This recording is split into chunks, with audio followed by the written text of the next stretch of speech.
Hello and welcome back to Steaming with Steve. Today we're going to keep going on with our binary subtraction and we're going to learn a bit about how 2's complement works, which adds on from what we did with 1's complement.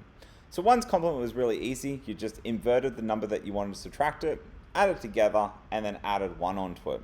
Now 1's complement basically works very similarly, which you'll see as we unpackage this. So let's jump on in. So a little bit of revision. When we did 1's complement, when we did the cases product, we had 11101, 0 and then 101011. We subtracted those, 58 take away 43. The first step is we write the first number, then we inverted the number to be subtracted, added the numbers together, plus, and then if there was a 1 in the column at the end, we would add that on. So then take the carry and then add it onto the first column, which then gave us 111110, which is the same as 15. That's pretty much how 1's complement works. Now, if we look through this when we use 1's complement, there should be something that's glaring at you that's a little weird and you shouldn't be able to do it, which is this, having a negative 0. So negative 0 doesn't exist. 0 mathematically is only 0. There is no such thing as negative 0. So this to mathematicians should be making your head hurt. So notice 1's complement, there are no ways to represent the 0 when we do it. There's two separate ways of doing it, which means there's no one definite way of doing it. So there has to be a better way, which is 2's complement. So let's work through what you know. If we have the signed integers, we went through, did this before, and you had the numbers like that, and we had the 1's, the 2's, the 4's, 8's, the 16's columns all the way up, and then had the positive and negative on the end, that would just equal 5. Then if we put a 1 on the front, this is another way that you could do it, is you would have negative 5. So if we did the 4-bit version of that, you would have 10101, and the first bit represents if it's positive or negative, and then the last bits represent the thing called the modulus, which gave you negative 5 there. So signed integers, when we use those, if we have 1, 2's, the 4's, and then the plus or minus with a 4-bit number, in the decimal version, we can go 0, we can go 1, 2, 3, 4, and then 5, 6, 7, if we're just dealing with the whole numbers. If we then went using the first bit representing positive and negative, you would go 0, negative 1, negative 2, negative 3, negative 4, negative 5, negative 6, and then negative 7. And that's how the signed bits work, because you've got the 0 there that stays the same, 1, 2, 3, 4, 5, 6, 7, but it's all got 1s on the front. But then we have this weird case with a negative 0, which is really, really bad. So we don't like having that. So if we added those 4 bits numbers, so 5 plus negative 5, using that system that I just made up then, you would then get something like this, using the little table that I've made over here. So 0, 1, 0, 1, and then 1, 1, 0, 1. 1 plus 1 gives you 0, carry the 1, put the 1, 1 plus 1 gives you that, then carries the 1. So we get 10,010. And then we look at this and we add on 1, and then we get 2 for just that bit there, which isn't cool. So that basically doesn't work if we're trying to add and we're just looking at the 4 bits. So using unsigned, 5 minus 5 would give you 2, which is not cool, and that's not what the case is. So this is bad. So if we use 1's complement, we do the same process, except now we swap the 1's and the 0's around. So all your positive numbers look like that, same as normal. All your negative numbers basically just are the inversion of the other number that we just did. So 0's become 1's, 1's become 0's, and it sort of flips it on its head like what we did in the very first example when we were looking at these. So when we look at 1's complement, it basically allows you to do the numbers in reverse. So you have all these numbers here, and then you have your negative 0 as well though again, which is not so cool. However, when we add these numbers together, it's a little bit better. So if we had 5 minus 5, and we add these together with the process, the first step is we put in the 5, which is 1, 0, 1, 0, 1, and then the next bit is we flip that, so that becomes 1, 0, 1, 0. If we add those together, we get 1, 1, 1, 1, 1, which is actually really close. Like, it's not far away from what the answer is, which should all be 0's.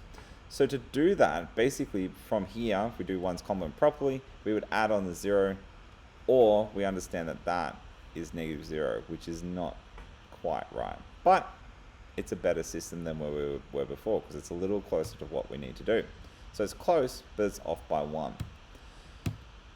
What about if we did 3 minus 3? Same process. So we have 0, 0, 1, 1, and then looking it up on the table here, we have 1, 1, 0, 0, which is negative 3. We add those together and we get 1, 1, 1, 1, 1. So again, we're pretty close, but we're off by negative 1. What about 5 minus 3? So if we go through that process, we got 1, 0, 1, and then negative 3, if we look up here on our table, is 1, 1, 0, 0. We flip the bits, so then we get that, which is actually pretty close. So 5 take away 3 is 2, but this system at the moment says it's 1. Now hopefully you remember from 1's complement, the next step then is you add on 1, and then you get to where you need it to be. So it's close, but it's off by 1 this time again. Then we did 6 take away 2, same process, and we get 6 take away 2 is actually equal to 3. Now hopefully you can see with 1's complement, it's really, really close. You're off by the 1, which you added on, and then you can move forward, which is pretty much what 2's complement is. So 2's complement is another way of saying the algorithm that you need to do when you do subtraction. So 2's complement is exactly the same as 1's complement with the negative numbers, except we just add on 1 to the negative numbers. That's it. And then you get the right number, and this gets rid of the negative 0. So we have all these positives and negatives. The cool thing that happens is because of this shift, you now no longer have a negative 0, and also from a computer science perspective, you get an extra negative number that you can store. Because you shifted everything down 1, you can now store negative 8. So if you remember when we looked at the integer values, how the negative value was always bigger than the positive, this is why. So the positive values include the 0, whereas the negative values don't include the 0 and give you the extra number that's above the maximum of the positive numbers. Cool. So if we look at 2's complement, what you should find is you've got the 1, 2, 4, and then you've got negative 1, negative 2, negative 3, negative 4, negative 5, negative 6, negative 7, but also negative 8, which is so much better. So this value system of 2's complement gives you a number system that allows you to store the positive and negative numbers, but also gives you an extra bit or an extra number, and then also doesn't store the negative 0. So 2 complement steps, really simple. First step, do exactly what you did with 1's. So you invert the number to be subtracted, and then plus 1. That's pretty much it. Add the numbers, and then you're done. And if there's a carry, you just boot it off. So you just disregard that occurred. So the first step is you invert, you add 1, add the numbers, and then you're good to go after you discard the carry. So if you've got 5 minus 5, first step is we've got 5, so 0, 1, 0, 1. Then we invert, so we get 1, 0, 1, 0. And then we add 1 on, and then we've now done 2's complement. So you go through, add it through those columns, and there we go. We get 0, 0, 0, and we get a 1. But because we've added a 4-bit number to another 4-bit number, the output should be a 4-bit number. Now this is really simple. Basically, as long as you've got that, you just disregard that last bit. So you just boot it off. And that's pretty much it. Sorry, my power's about to go. So then the next bit that you need to do is then, if we wanted to go through this one, we go through and add and discard. So we got 3 minus 3, which then gives you 0. So the first step is we write the number 3 in binary, which gives you 0.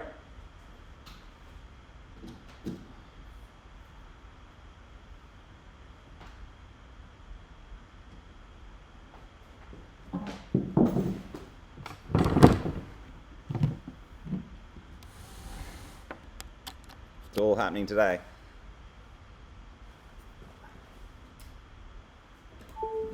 So you get that, which then gives you 0, 1 plus 1, and then 1, 1, 0, 0, which then gives you 1. 1, 1 gives you a 0, carry the 1, gives you 0, carry the 1, 1, 1 gives you 0, carry the 1, and like what we did before, you block that out, disregard it, and then boot it off. And you go 0. Perfect, worked well. Let's try again with the original example. So we invert, add 1, add the numbers, pause the video, see how you go. So you should have done 1, 0, 1, 1, 1, 0, 0, put a 1 on the end, and then add it together, and lo and behold, we disregard at the end, boot that off, and you got your 2. Pretty cool. So the advantages of 2's complement, there is no -0. These are the sort of questions they ask at NESA. It's easier to process for a computer to follow because it just does those steps. And yeah, basically invert, add 1, and then disregard the however many bits. It's a lot faster and it's also very accurate and shouldn't be so confusing. So another example, just so you've seen it, 6 minus 2, you got 110. Pause the video, see how you go. Cool, so what you should have done is 1101 plus the 1. So you go to 0, carry the 1, and then put the 0, and then lo and behold, you should get a 4. Sorry, that should be a 1 there. It should be 100. Cool. So 2's complement, if we go through the process with this one that we did originally, so 58 take away 43, so you should get 111010. Invert the number to be subtracted, add on 1, and then just go through the process, and you should get exactly what we did before. That last column gets disregarded, and there you go. There you go with your 15. Pause the video, have a go at that, and see if you can follow. Cool, so what you should find is 54 take away 51. So write the number, invert the number to be subtracted, plus 1, which should hopefully look familiar to what we did before with 1's complement, except just doesn't put the carry column in. Add the numbers together, and there you go, it should get a 3. So we disregard that last column because there's only 6 bits, so the output should only have 6 bits as well. You should get 3. So if we compare the 4 bits, if you had signed integers, with the negative numbers, you basically jam a 1 on the front, but then it gives you a -0. If you use 1's complement, it's a bit better, so it gives you a bit more flexibility, and then there's a pattern when you add them together. However, you still have a -0. And then if you show 2's complement, you get rid of the -0, but then also if you add these binary numbers to other binary numbers, you get the expected output. Pause the video, have a go and see if you can do those.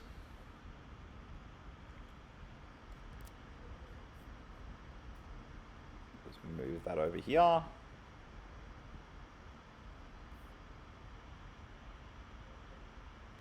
And cool. So you should have got 11. I'll just put all the answers in. I'm not going to go through it just because we're going to run out of time.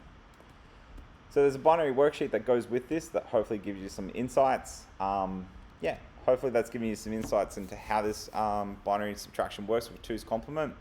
Just follow the process. So 2's complement, if you take anything away from today, invert the second number plus 1 and then just add the numbers together.